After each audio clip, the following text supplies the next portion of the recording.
सीधा सीधा एक चेतावनी है कि यदि मुसलमानों को हिंदुओं के साथ होली नहीं खेलनी है तो होली के दिन अपने घरों में दुबक कर रहे हैं। दोस्तों, कल होली है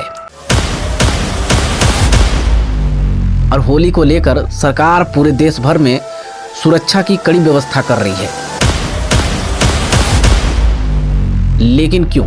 आखिर सरकार को सुरक्षा व्यवस्था इतनी भारी भरकम क्यों करनी पड़ रही है? तो मैं आपको बता दूं कि जिस दिन होली है उसी दिन जुम्मा भी है। यानी कि अब मामला जाता है यहाँ पे दो समुदायों का, हिंदू समुदाय और मुस्लिम समुदाय।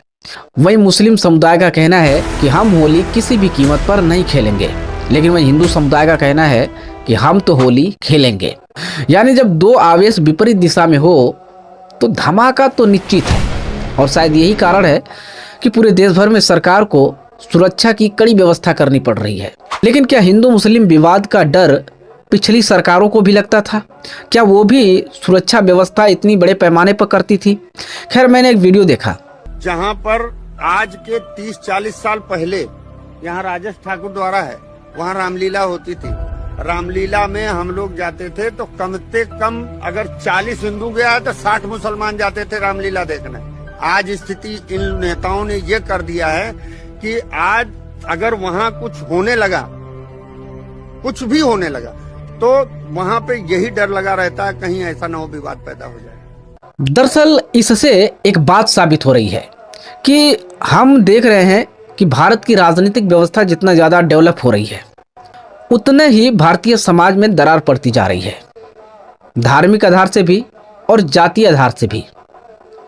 क्योंकि ये पहले एक नारा लगता था कि हिंदू मुस्लिम सिख ईसाई हम सब भाई भाई, लेकिन अब मुसलमान हिंदू को भाई मानने को तैयार नहीं और हिंदू मुसलमान को भाई मानने को तैयार नहीं है।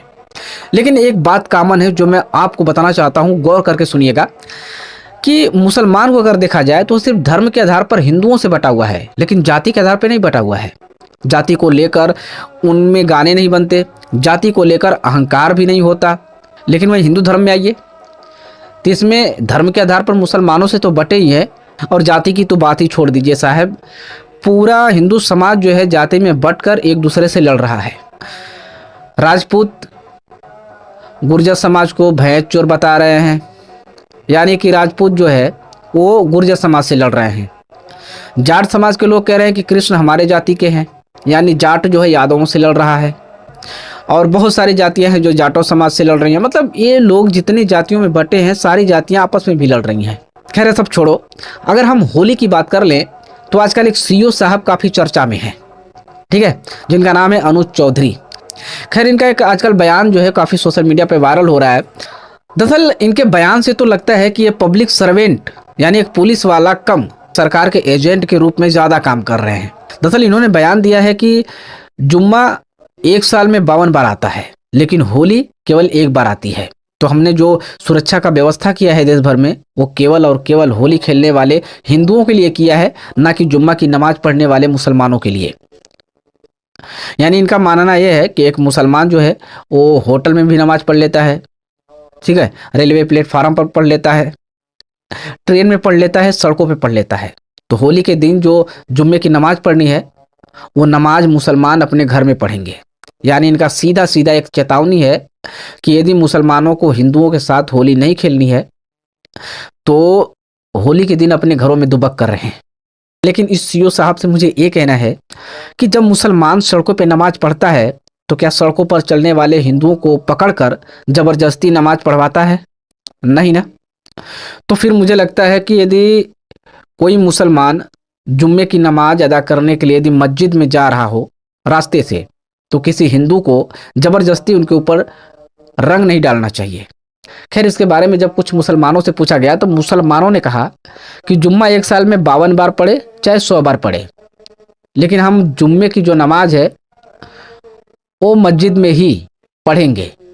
और बात रही हिंदुओं के त्यौहार की यानी होली की, तो 2 घंटे के लिए हिंदू रुक जाएंगे। खैर, ये चीज़ मुझे ठीक नहीं लग रही है, क्योंकि ये एकदम जबरदस्ती वाली बात हो गई कि हम अपना त्यौहार मनाएंगे भले ही तुम्हारा रोक देंगे, है ना।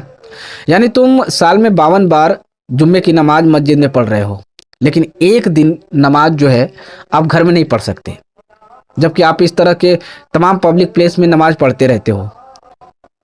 देखो भाई, कुछ भी हो, मेरा मानना है कि ये जो आप कह रहे हो कि होली खेलना हमारे धर्म में हराम है, मुझे लगता है कि ये कुछ चंद मुस्लिम नेताओं के द्वारा पूरे मुस्लिम समुदाय में एक अफवाह फैलाई गई है। दरअसल इस तरह की अफवाहें सिर्फ मुसलमानों में नहीं बल्कि हिंदुओं में भी फैलाई गई हैं। यानी हिंदू नेताओं के द्वारा फैलाया गया है कि मुस्लिमों को गले नहीं लगाना चाहिए, उनको अपना भाई नहीं बताना चाहिए, और मुसलमानों को बता दिया गया है कि हिंदुओं का त्यौहार नहीं मनाना चाहिए, हमारे धर्म में हराम है। मुझे लगता है कि आप पढ़े लिखे हो और देश में रहते हो, तो इन चंद नेताओं के कारण आपसी भाईचारा ना ही बिगाड़ो तो बेहतर है।